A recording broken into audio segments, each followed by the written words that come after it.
And today's guest on the Financial Planner Live podcast, we welcome back Gee Footitt from the St. James's Place Academy. And we take a deep dive into terms 5 and 6. You may have watched the ultimate guide to the St. James's Place Academy, one of our top podcast episodes. We have a recap on terms 1, 2, 3 and 4, but we hyper-focus on 5 and 6. And the reason being is the importance of mentorship, training and development when you are a financial planner. And St. James's Place go at it like nobody else. You're going to love this episode if you're thinking about becoming a financial planner and looking to join a leading academy.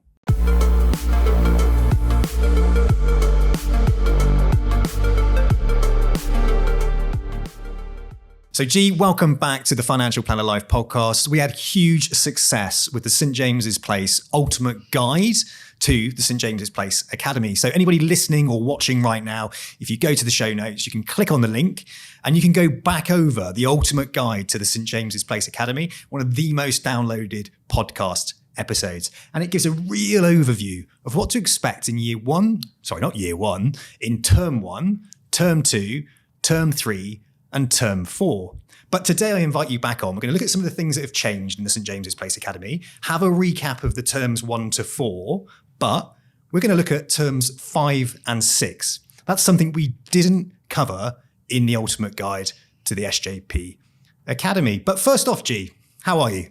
Very well, thank you. Good to be here. I'm in sunny Bristol today, so I've done the travelling. Fantastic. Yeah, absolutely. 25 minutes down the motorway for me. I still hit traffic, which is a bit of a pain in the arse. Classic on the old M5. But really pleased to be here today in the St. James's Place offices, one of many, obviously, in the UK. I did see some of the SJP Academy delegates out there in the hallway. I noticed one of them from the picture that was put out on social media yesterday. So fantastic place. Obviously a hotbed of activity, training and development here at St. James's Place. So before we actually kick things off, if anybody's listening to this podcast or they're watching it right now and they are thinking, I need to kick off a conversation about becoming a financial planner. I want to become a financial advisor. I want to find out more about St. James's Place in the Academy. What should they do? Just so we give them a bit of a call to action. Brilliant. So before we jump into the detail of that, Sam, I'm going to start with an analogy. And I know that we're going to put in the show notes lots of links to different podcast episodes. So I'm going to start with one that's an external one. I recently listened to Diary CEO, Stephen Bartlett. I know that most people will be familiar with that. I listened to a really good episode recently with Daniel Priestley. So the first analogy I'm going to use, I stole from him, but it's a Lego analogy. You've got a daughter aged 8, my daughter's aged 7. So Lego is something I'm sure that's in your household. It very much is in mine. And I recently got back from California and went to Disney World, and there's an amazing Star Wars section within Disney World. So let's imagine a Lego set, that big Lego set of the Millennium Falcon. It starts with a load of messy bricks on the table, and it takes, following the instructions, step by step, brick by brick, but you can turn an absolute mess into a success, into a Millennium Falcon. But let's bring it down a step or two back to my daughter's kind of level. So what we're building at home is a panda tree house from Minecraft for age 7-year-olds. But still, the bricks of the Lego, let's call them knowledge blocks. What do you do with them all? You need to follow the instructions. My daughter, age 7, she's able to do that now on her own. So I just want to suggest that the Academy is pretty much like a Lego set for financial advisors. You can build your knowledge blocks, get the qualifications, get the skills, but that's not enough. You need then a blueprint to follow to become a successful and profitable business. So the Lego set for financial advisors is the SJP Financial Adviser Academy. But why should you listen to us? Well, we've been running the Academy for over 12 years and we've had over 1,300 people join our partnership in going through our training. So we take it really seriously. We want to grow our own business, but we want to also contribute to the profession. It needs more financial advisors, which is why we're here talking to you today. But back to your question. If somebody's interested in joining us, what's the first step? How do they engage with us? How do they start a conversation? So the simplest thing to do is go to our website. It's www.sjp.co.uk/academy. And on there, on the right-hand corner, there'll be a contact us or start a conversation button. You can pop in your details there. And somebody will give you a call. Alternatively, I would encourage anybody, whether you've engaged with us already and started a conversation with us or not, sign up to one of our events. So if you go to the same website, there's an events tab. You can click on there and you can look at where the events are. They happen across the country. You mentioned we're in sunny Bristol today. Well, we've got 22 offices just like this across the country. And on a monthly basis, they'll be hosting open evenings. There's also a virtual open evening if getting to one of those is tricky for you. But I would encourage people to go in person, because then you get a real feel for the business. Like you said, you've bumped into a handful of academists in reception. When you come into our building, you'll meet people from SJP, and I think you get a real sense of who we are. No, fantastic. I think that's absolutely sound advice. Always good to have a bit of a quick, kind of almost virtual coffee chat, I find sometimes. But going face to face is a completely different experience. Whenever I meet people face to face, it's not the same as online. Yeah. What I love about getting online, maybe picking up the telephone, is if you've got a burning question that you need to ask and you don't want to take yourself up to London, or you can't get out of work, for example, but you want that question answered just to kind of take you to the next step. It's great that you're able to jump on virtually, on a telephone call. You're accessible. Yeah. And then you roll out the red carpet and invite them along to a face-to-face meeting. Absolutely. In that face-to-face meeting, we want them to meet a range of different people that they'll likely meet on their academy journey. So there'll be one of our development managers there typically, there'll be lots of our recruitment managers there, but there'll also be an academy graduate there. And I think that's really important. And they're really the star of the show. So yes, we can tell you all about SJP, we can tell you about why now's a great time to become a financial advisor, but ultimately you want to meet somebody who's been through the training. What was their lived experience like? Actually have a conversation with them and ask them lots of questions. So that's what we provide. Yeah, fantastic. And as part of the partnership between the Financial Planner Life and you good people there at the St James's Place Academy, we are interviewing people over the next 12 months that have gone through the academy and are now part of St James's Place. And they're going to sort of share their journey, their experiences, the highs and the lows, the reality of actually going through it. So again, Absolutely. If you're listening to this and you want to know more, go to the SJP playlist, have a little look. It's a fantastic episode. Natasha Percy Baxter, part 1, part 2, have a good listen to that, because her journey started by listening to the Financial Planner Life podcast, phoning me up and saying, I want to be a financial advisor. 3 years later, she's a partner at St James's Place. So it's a fantastic testimonial, a fantastic story. And she shares lots of hints and tips on the most recent episode about what she does and how she does it and the success that she's having, along with the challenges, which is really, really important. Talking about those challenges, not just the wins all the time, right? Okay, so somebody has shown an interest in thinking about joining St James's Place Academy. They've had a chat with someone like yourself, or one of the recruiters, let's say, some of the academists that have gone through it. Now they actually want to join. On the ultimate guide to the St James's Place Academy, we didn't really talk about what that selection process is like. So what should somebody expect to happen when they're going through the selection process? Do you take everybody on? Is there an interview process? Can you give us a bit of an insight on what to expect? Absolutely. So what to expect is a very human experience. And I think that's really important to share, because some people might feel intimidated about, maybe haven't done an interview for some time. And I think walking into a structured interview straight off when you're having a conversation with a business is quite intimidating. So we have lots of engagement with somebody prior to a formal interview. So the formal interview is the very end of the selection process, where you will have had numerous conversations, numerous interactions with us and our people, and you'll also have done some homework. Now, again, I don't want that to sound intimidating either, because the homework is really there to help people make a very much informed decision about, is this for me? Now, you said, does everybody get through? Well, often people self-select their way in, or they self-select their way out based on the information that we share with them. Yes, there is a final stage interview, and not everybody gets through, but obviously we've done a lot of work together before that point. So hopefully by that stage, we're all confident that this is a good option for that person.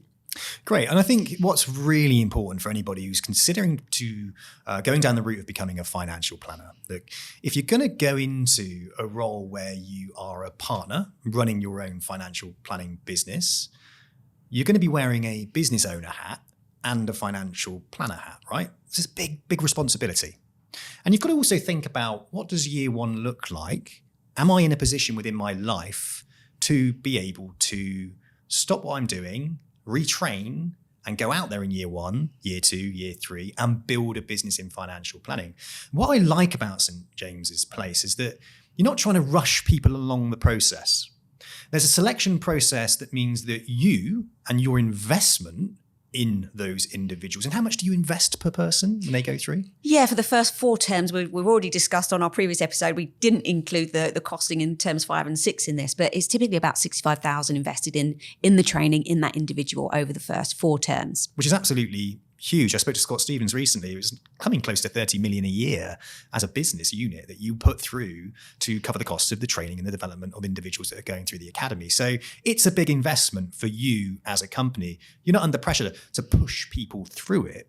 So when it comes to selecting the right person, you need to think about A, are they good for St. James's Place? But B, is it good for them? Absolutely. Is it good for them is the most important question. And that's why there's a bit of homework and a bit of, due diligence on both sides, really. But it's really for the individual to say, is this opportunity a viable option for me? Can I see myself being successful? Do I understand what that first 12 months looks like in terms of the financial aspect as well? So ultimately, let's recap exactly what the outcomes are. So there's 2 outcomes.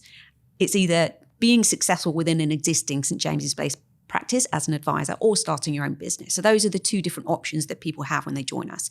And you don't necessarily need to know which of those 2 options you're going to go down when you start the conversation with us. You might have an ambition of being a business owner. It might be right to start a business from the outset, or after having conversations with us, doing your own homework, you might say, actually, I'm not ready to start my own business yet. I'm going to start within somebody else's. And then eventually in the future, I can have my own business. So there's lots of flexibility in those 2 routes, but those are the ultimate routes that are available to people. Fantastic. And you're not going to know until you have that conversation. And what I hear time and time again is that you do challenge, you do push back on people.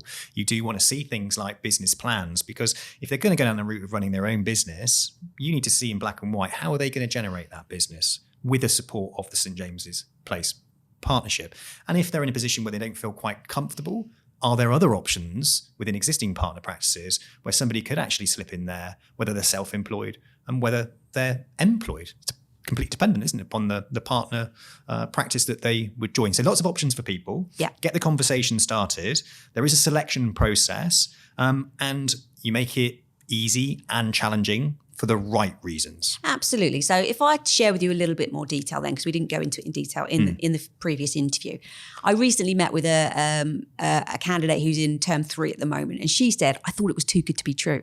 I made SJP introduce me to a couple of people who'd been through the program just to ask them all the questions that I was thinking about to make sure that what I was being told was true. Now, it does sound too good to be true, but as you said, it's not easy. If it was easy, everybody would do it. What I would say is if you're willing to put in the work, you can have an outcome that people can't. So it's 2 ways. Yes, it's amazing, but yes, it's also hard work. And yes, you need to be in a viable position to make it work for you. So we'll go into what that looks and feels like. So just to give a little bit more detail on SJP's partnership model, it might be helpful. Yeah, please. So SJP has 2,000 employees. None of them give financial advice. The advice is given in or distributed through our partnership model. Within our partnership today, there's over 2,600 individual businesses. And those businesses range in size from one person doing everything themselves, including the advice. And then as their business grows, they might need to employ more people. They might need an administrator. A power planner is somebody who writes reports on your behalf. And then you might get to the point where you've got too many clients to service all on your own. You need to build your business and take on another advisor. So we've got businesses with one person in, we've got businesses with one advisor in, but numerous people in, and we've got businesses with 50 plus financial advisors in.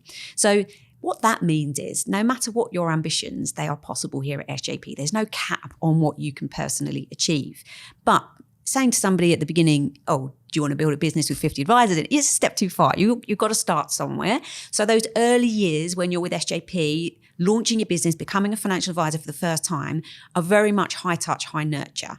And that's what we want you to be, as successful in your own right before you're thinking about building. So it's really important that people understand. You've mentioned a business plan. Again, I don't want to scare anybody off saying, I've got to write a business plan. I've never done that before. Well, 95% of the people that come and speak to us haven't written a business plan before. And they certainly haven't, 100% haven't written a business plan for a financial advice business startup. Now, some people might be thinking, well, if I'm just going to be a financial advisor, do I still need to do a plan? And we encourage people to do that because ultimately you're a business within a business. You've still got your own clients that you're going to be looking after within a bigger infrastructure. Now, what might the benefits be of joining an existing business? It is that infrastructure. So they might have an administrator that can support you. Whereas if you're starting your own business, you're going to wear all those different hats. We were talking about running a business just before we started filming. You've been running your own business for 15 years. And yes, there are parts of the job that you enjoy, but also there's all the other jobs that need doing too. So you do have to take those things into consideration. But what people most often ask is, how quickly can I earn X? I'm earning X in this current role or my previous role. How quickly can I get to that?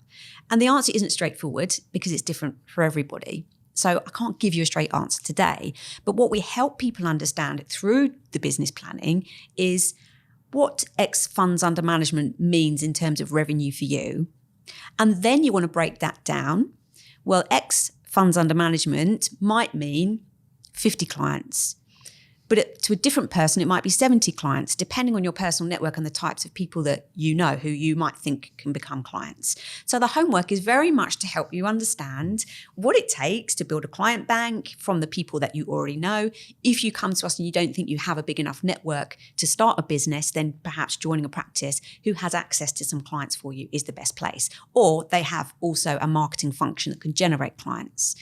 So again, there's lots of flexibility. But the homework it's self-led for a purpose that you come out the other side confident in your ability. Yes, I can do this. I can start a business and I've got the resources and the help and support from SJP to do that. And what I love as well, and we spoke about this off camera, is that someone can join St. James's Place Academy, go through that early stage process and actually know what their exit value of the business could be at the end.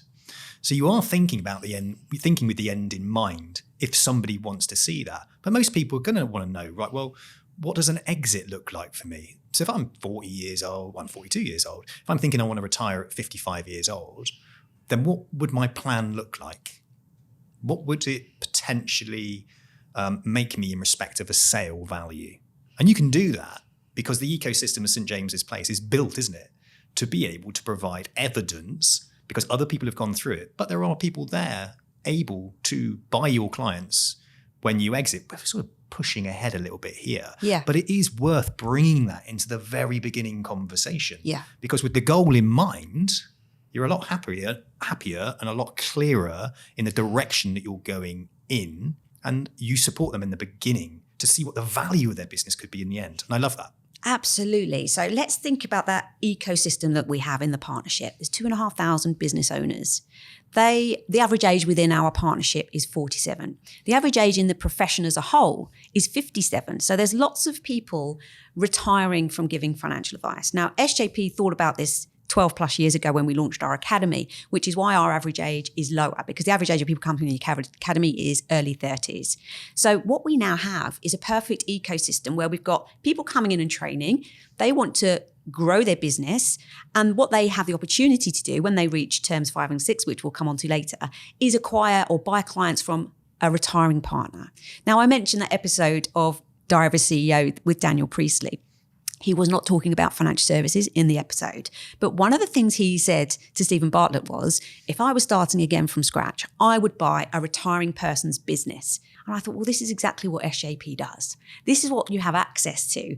And actually, it's even more a great opportunity because every part of that business sale and purchase is considered and taken care of with SJP support. So it gives you comfort that, yes, you can have a successful exit strategy, but in your early years, it gives you comfort that I can have an opportunity to buy some clients from a retiring person's business.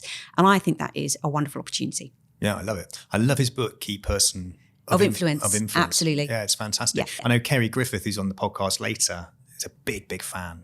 And she got involved in the coaching and the community side of it, and she's implemented it into her business. And we're going to find out later on because she's niched right down. She niches the type of client that she deals with is women divorcing multi-millionaire CEOs. So the minimum a client needs to have, who's female, is 2 million. That's super niche.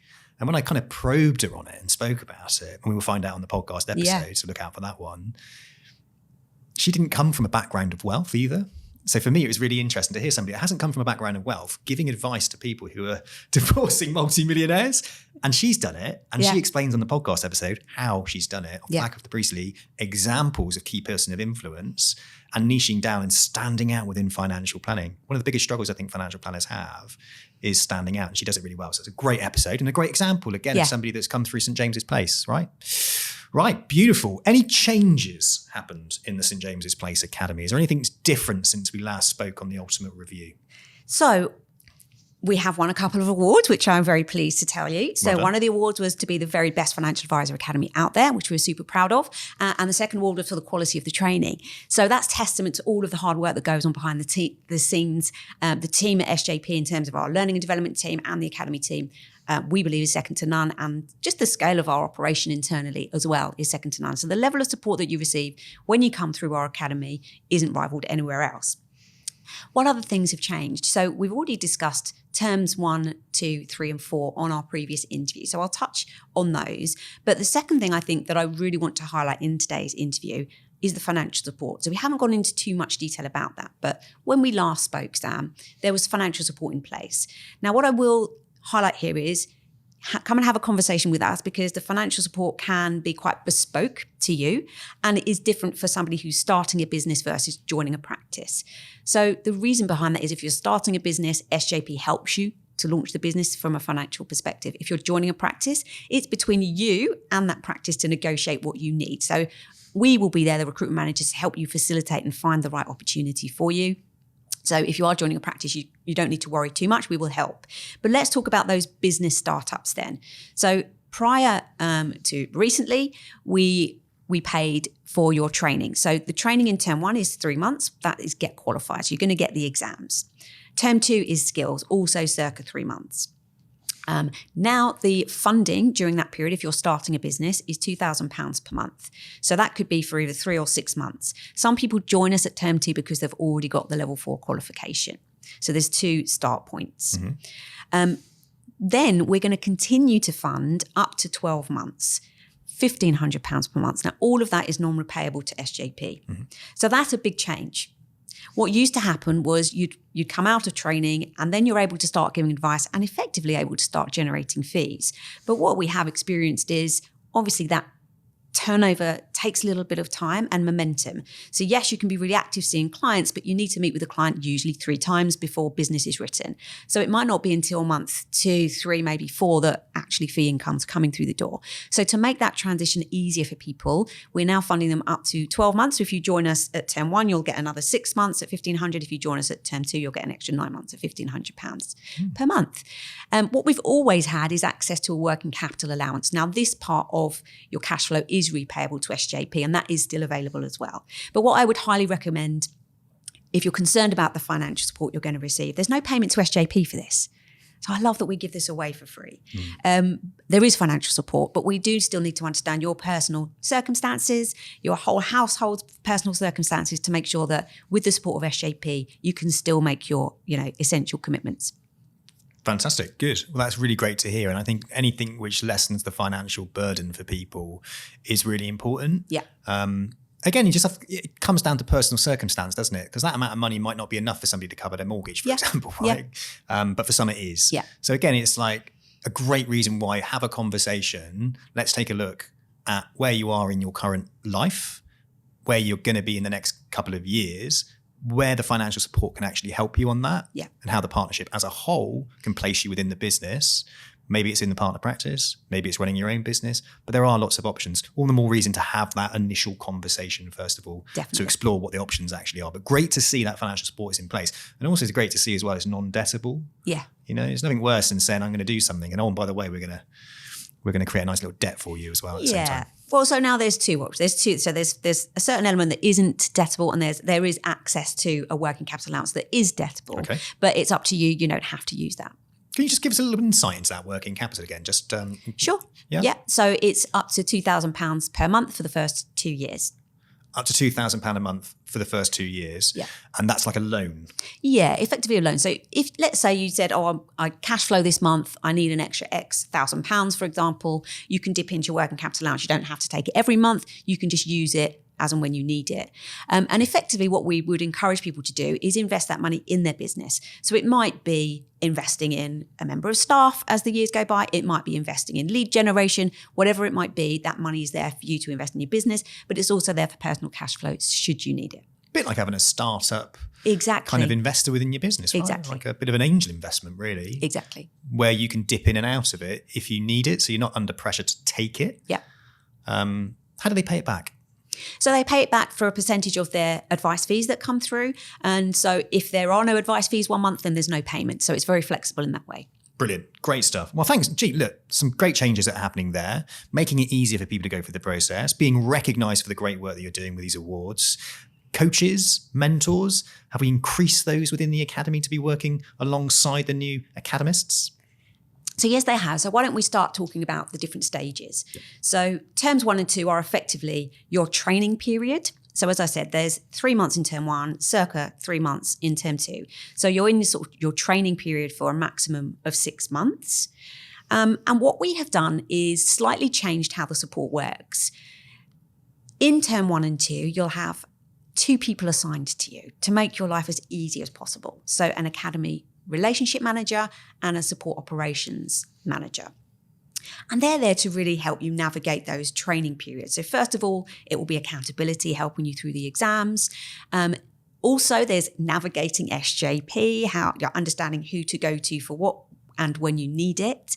There's also, when you're doing the exams, and then you move to the skills in term 2. So skills in term 2, you're understanding the SJP proposition. You're understanding the soft skills required to do the job.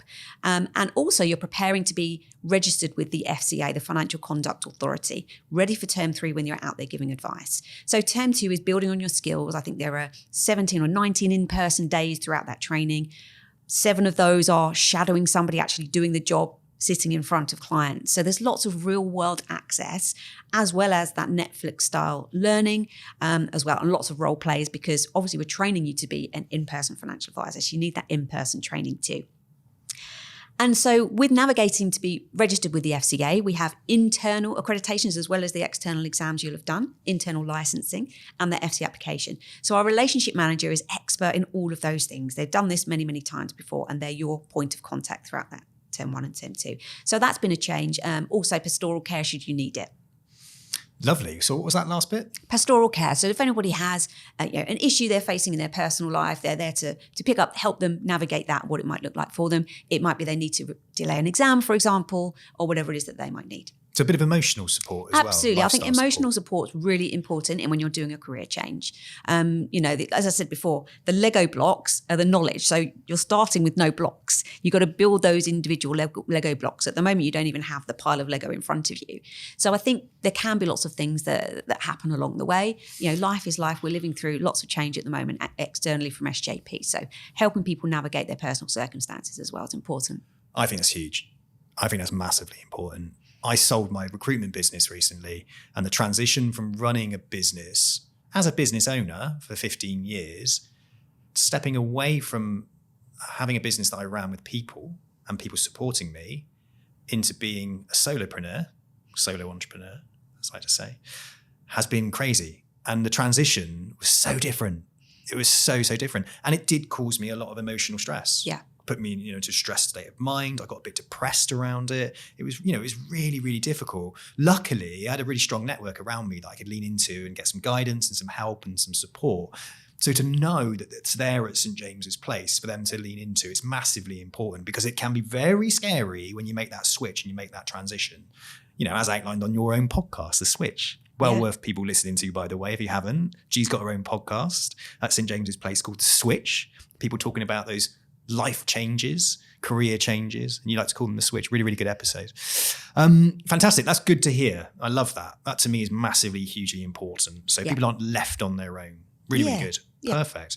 Any other changes that have happened in term 1, term 2? Because we're doing a recap at the moment, because people can go back and listen to the ultimate guide to the St. James's Place Academy. So any other major changes in that term 1, term 2, that 6 months where you do your qualifications and you do your skills-based training?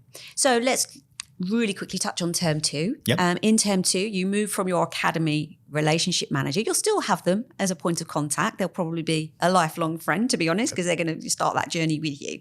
But you then get assigned an academy development manager. Now, all of these people are CF30. So that means they're registered with the FCA to give advice, and they will be holding their hand throughout term 3. So term 1 and term 2 is academy relationship manager. When you move to term 3 and 4, you get an academy development manager, and they will be out there observing your client interactions and signing you off as competent advisor. So I think that's important to understand. The difference in the skill set, I suppose, of the person who's going to be looking after you is really dedicated to the exact moment that you are in. Okay, fantastic. So term 1, term 2, we're talking about qualifications, we're talking about skills-based training, a lot of theory, a lot of practical to get you ready. 3 to 4 is get out there, start learning by doing. It's an activist role. You have to get out there and see people. You have a development manager that will take you through that and support you on that journey, hold your hand, as you say. Are they there for feedback, observations? Because there's things like competent advisor status that we need to get sign off to say that you're a competent advisor. Can you talk a little bit about that? So absolutely. In term 3, you start to be client facing. Now, that might seem terrifying for some, and others might be chomping at the bit to get out there. But absolutely, in the early stages, they're going to have their academy development manager in the meetings with them, and they will need to be observed in X number of meetings before they're signed off as a competent advisor. Now, that is an industry-wide terminology, competent advisor status. And that effectively means you can go and conduct client meetings on your own and you're FCA registered. So your development manager will be working really closely with you. You mentioned feedback, absolutely. After every client interaction, you're going to get some feedback. And really, you want to just turn those client meetings into, in the early stages, you're going to be thinking of lots of things you need to do. So you need to say your regulatory terminology, you need to fill out a fact find. But what you don't want that to feel like to the client is that you're filling in a form. You just want it to feel conversational. So you'll hone your skills in the real world over time. And people choose to have their first clients in different ways. We've already done the network analysis with you before you've joined. Some people really lean into the people that they know and love very well. So it could be friends and family or their first clients, those first meetings where they're being observed in. Other people find that really uncomfortable and they don't want to go and see their friends and family. What I would encourage people to do is start with the people that know you well, because they care about you, they know you, they like you, they trust you already, and they might give you feedback afterwards as well. But those people that want to, start with cold clients first might find it a bit more challenging, but there's no right or wrong way. People can do whatever they wish.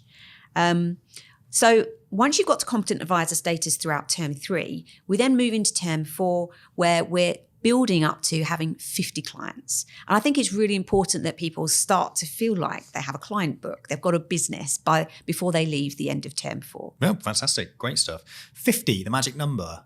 Any particular reason why? Well, by the end of term 5 and term 6, we want you to have a sustainable business. You're going to be moving into our partnership properly. And so through term 5 and 6, we're building to 100 clients. So in terms 3 and 4, half that, 50. But there's also opportunities to work with existing SJP clients. So we have an opportunity that we internally call client share agreement. So that might be, I'm a business owner, and there's another business owner within the same location as me. So we like, location businesses or offices look after people around their geographical area.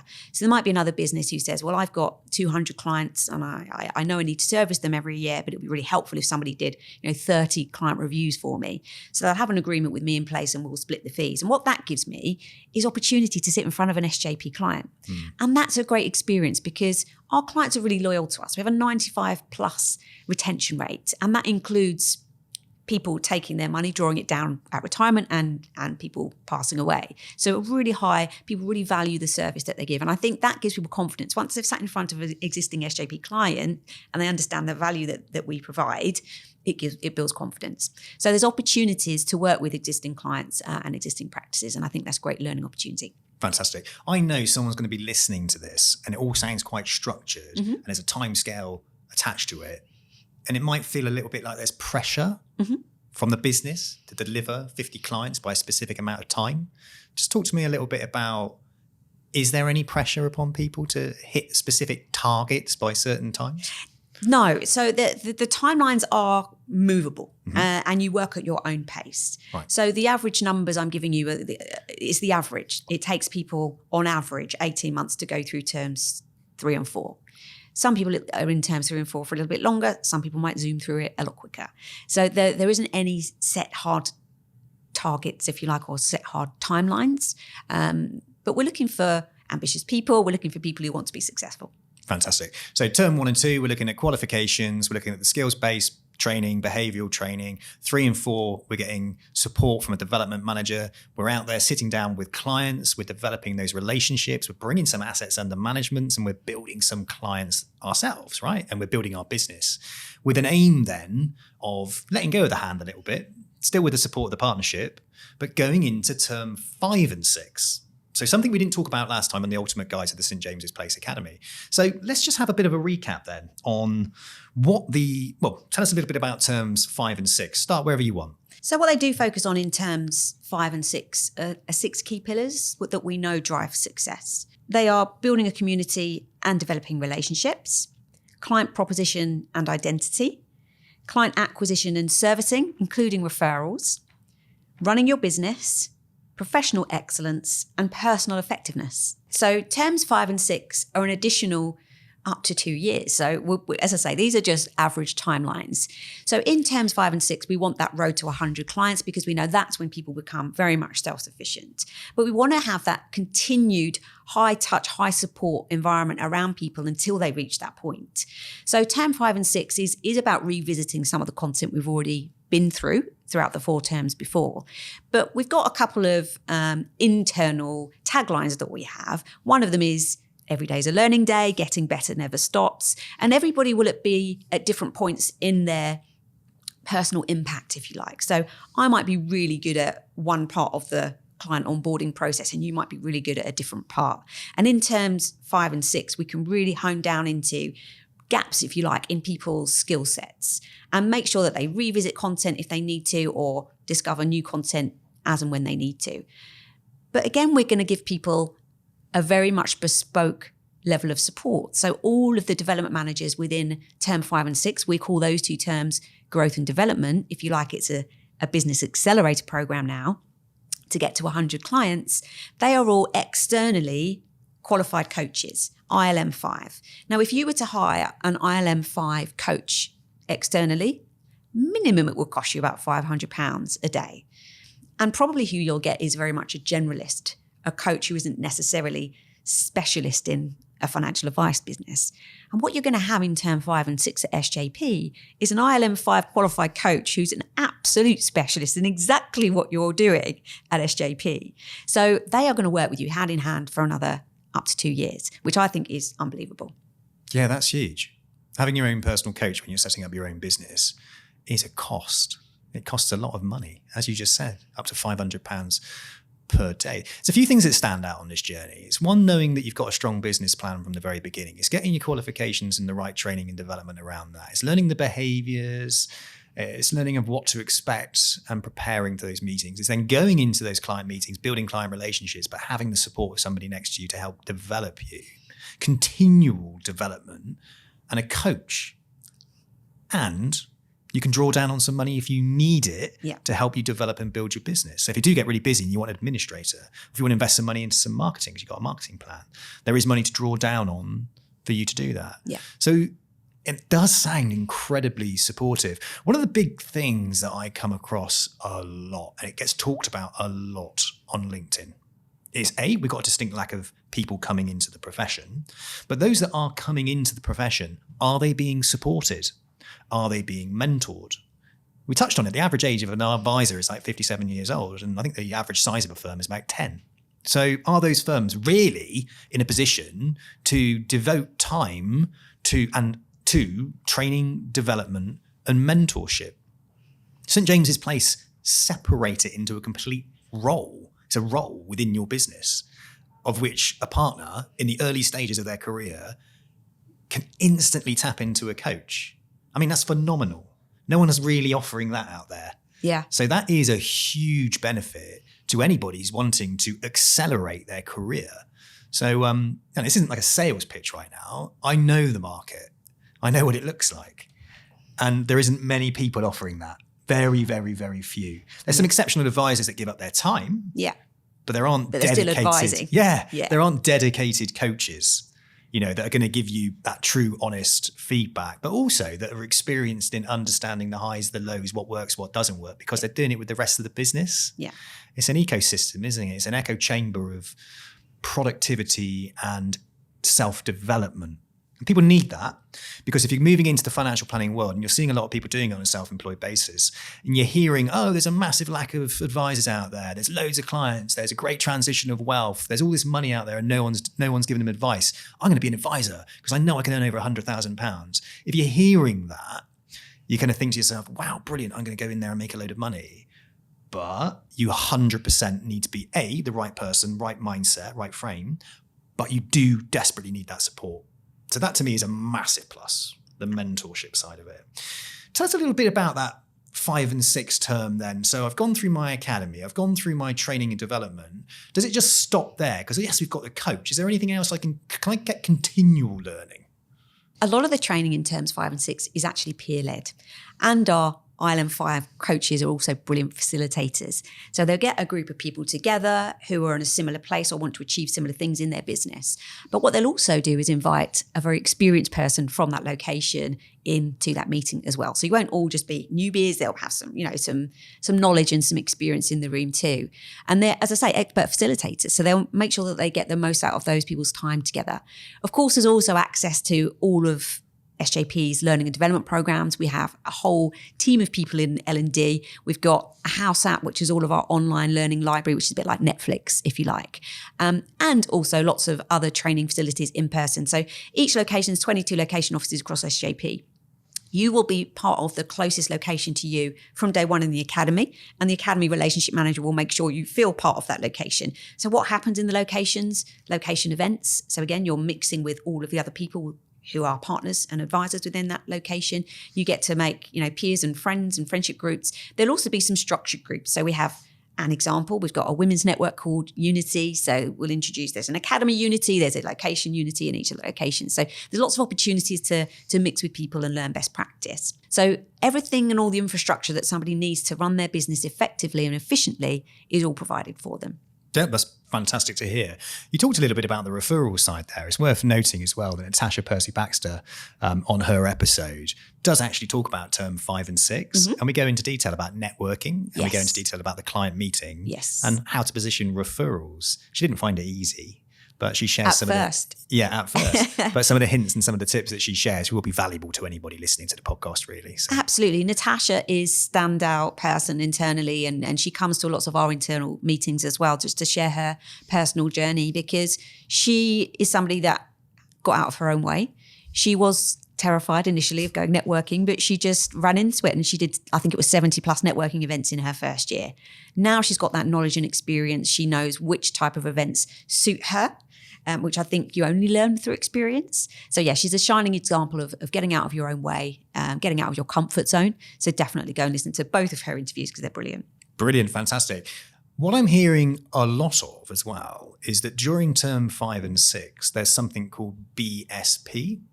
Can you tell us a little bit about that and how that might help a new person coming into St. James's Place as a partner or an advisor? Absolutely. I'm smiling because SJP is full of its own language and acronyms. We have lots of them.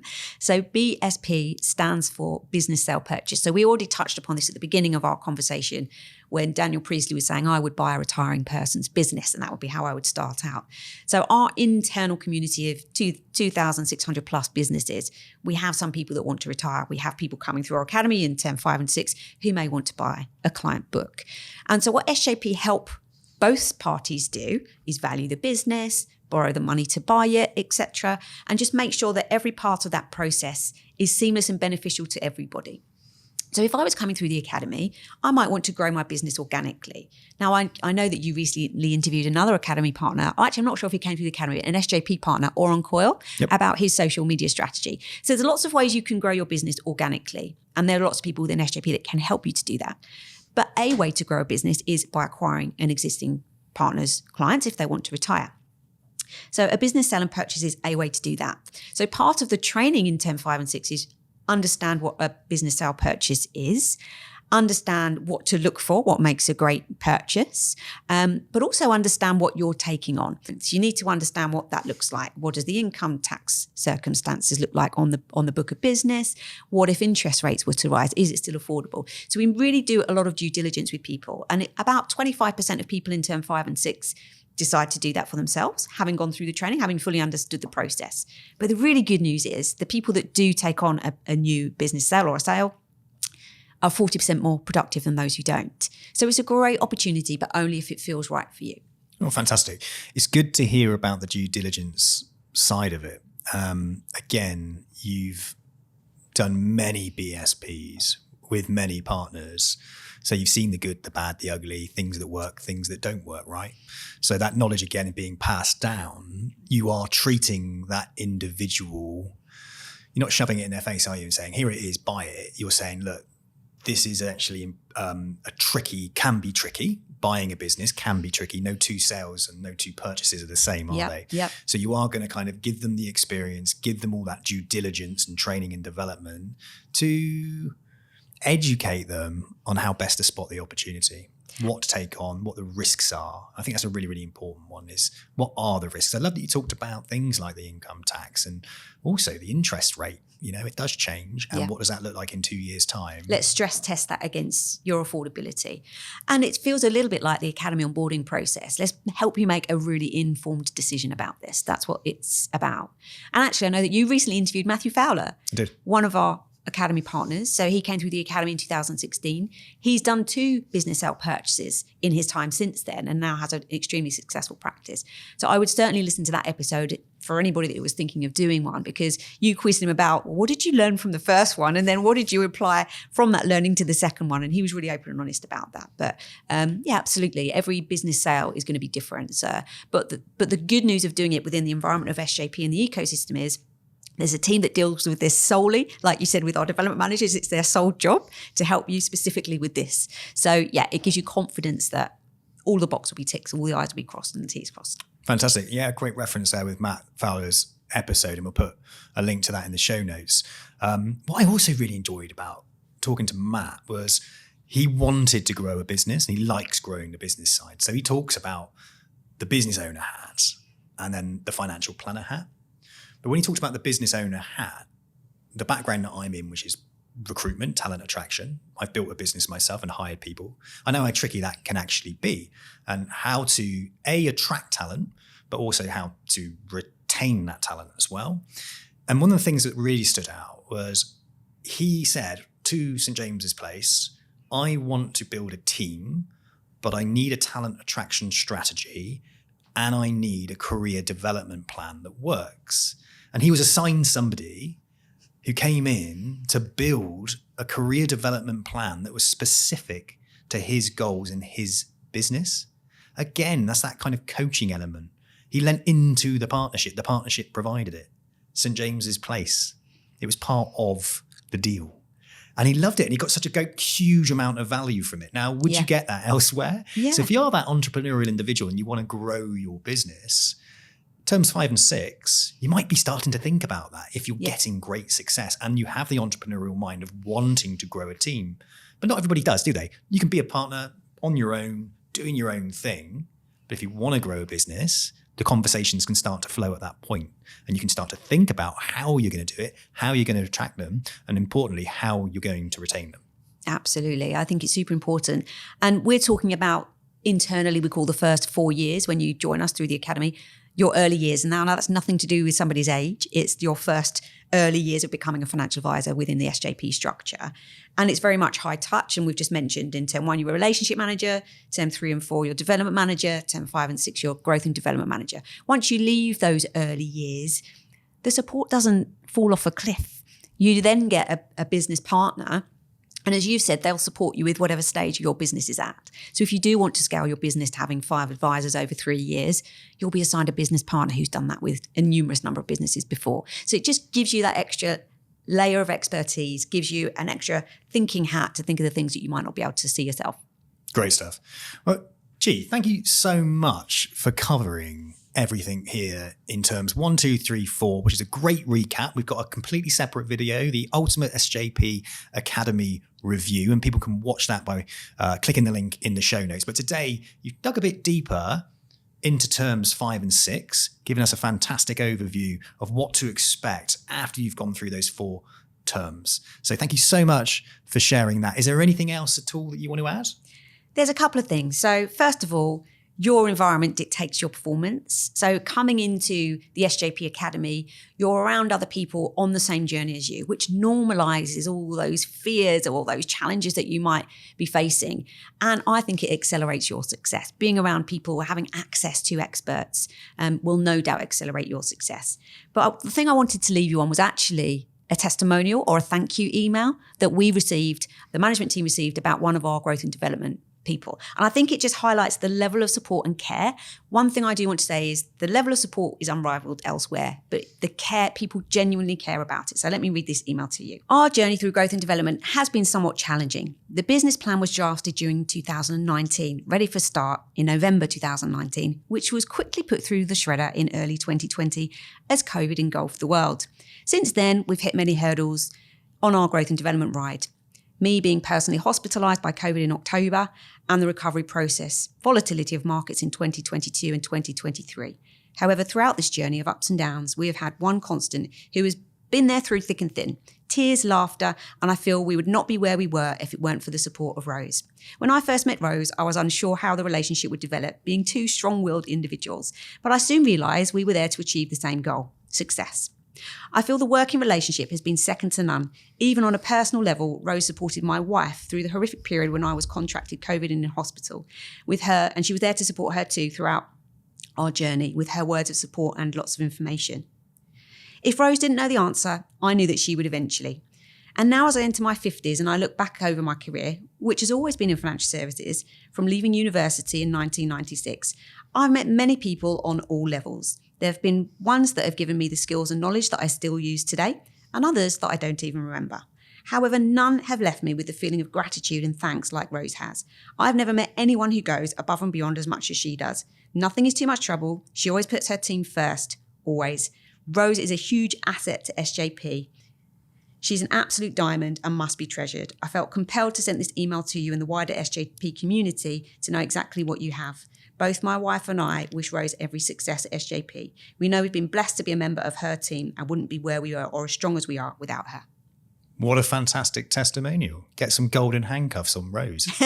Keep her in place. It's always good to hear a testimonial of people who have gone through the journey and are speaking so positively, again, about that support, the ongoing support and the mentorship that the partnership provides those planners that are going through, especially on their early stages of their journey, when it can be incredibly difficult, like people experienced during COVID, right? It was a tricky time. And I bet the St. James's Place team were on high alert, dealing with all the pressures that people are under and the support that people are under. Now, I know that the financial planners that didn't have that in place out there were shitting themselves, pardon the French, but they were struggling. Yeah. So to be able to have that network of support that's there, as expressed in that testimonial about Rose, you know, that to me is an absolute game-changing winner. Gee, thank you so much for sharing everything about the St. James's Place Academy today. Really, really appreciate it. And if anybody's interested in joining the St. James's Place Academy, it starts with a conversation, and it starts with you clicking that link in the comments section below. Or if you even want to have a quick chat with me, you're more than welcome to chat to myself. Drop me a message on LinkedIn, or even Gee. Drop Gee a message on Absolutely. LinkedIn. She'll 100% talk to you. Thanks for listening. Thank you.